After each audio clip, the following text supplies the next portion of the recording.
Happy Saturday, everybody. I'm KHOU 11 meteorologist Pat Kaplan here with a look at your forecast. We get you into Sunday and the upcoming week.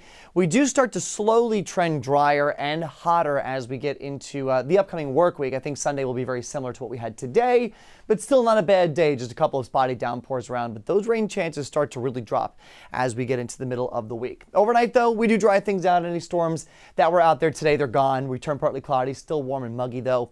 Tomorrow, we kind of do it again. A couple afternoon storms possible. It's hit or miss. If you get one, it's heavy rain, and if you don't, it's hot and sunny.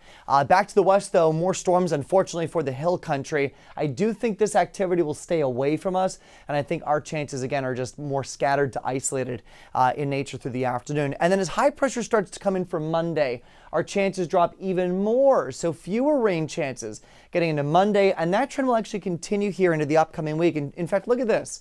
We go from a 50-50 chance tomorrow to a 40% chance Monday to a 30% chance Tuesday.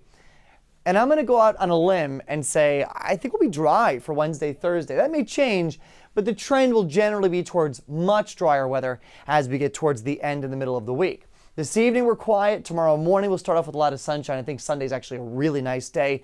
We'll see a good deal of sun all the way through at least the first half of the day. So get the pool time in, at least for the morning hours, the early afternoon. Probably around 2, 3 o'clock is when a couple downpours and storms start to fire up, especially from the I-10 and points north. The city, you're on the edge. I think coastal spots are mainly dry for tomorrow, so great beach weather coming up for Galveston, down through the west end and out towards Jamaica Beach. But as we get you into the evening hours, just like today, everything starts to wind down. For your Monday, mix of sun and clouds for the morning to start. I would say by middle of the day, a couple isolated downpours start to pop up, but that's pretty much it. Again, just about 40% rain coverage for us on Monday, and those chances drop as we get into the upcoming week. So the current setup right now has us kind of wedged between two areas of high pressure, one out towards Florida, the other out towards the East Coast. And whenever you're in that kind of a pattern, rather the West Coast, and whenever you're in that kind of a pattern, you get those off and on storm chances here. As we get to the upcoming week, that high from Florida starts to move in, and it actually builds in intensity.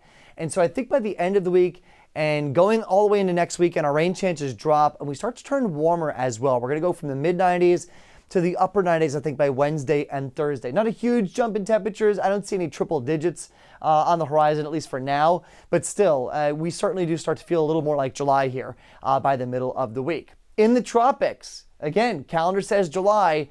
We do have one area that we're going to keep an eye on. It's off the Carolina coast here. It's nothing really impressive at the moment.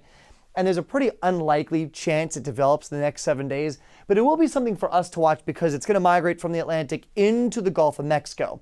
So here's the setup. There's going to be a decaying front off the East Coast. This is very typical this time of year. You get these fronts.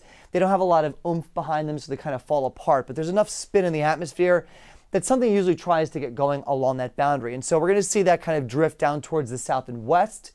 By Tuesday and Wednesday, it's more rain for the Florida Peninsula. And then it will try to kind of spin something up here, I think, in the northern Gulf. Notice that little closed area of circulation, the wind kind of making that circular pattern there. So there's a potential we get some development here later in the week. I don't think it turns into anything significant, though. I think it stays weak and then just kind of moves onshore here, Louisiana through Alabama and Mississippi. We'll watch it, though, especially as it starts to drift closer to us by the end of the week. Very warm, though, for the overnight. Partly cloudy, 79 your low temperature. We'll do 95 then for tomorrow with a couple of afternoon storms. There's the 7-day forecast. More storm chances for Monday, and then more isolated as we get into Tuesday. Check out Wednesday and Thursday. Man, if you got those days off this week, you're lucky. Upper 90s, a lot of sunshine. It'll be humid, but it will be dry for the most part. And I think we stay with mainly dry conditions all the way into the end of the week. And next weekend with high temperatures staying hot in the mid to upper 90s.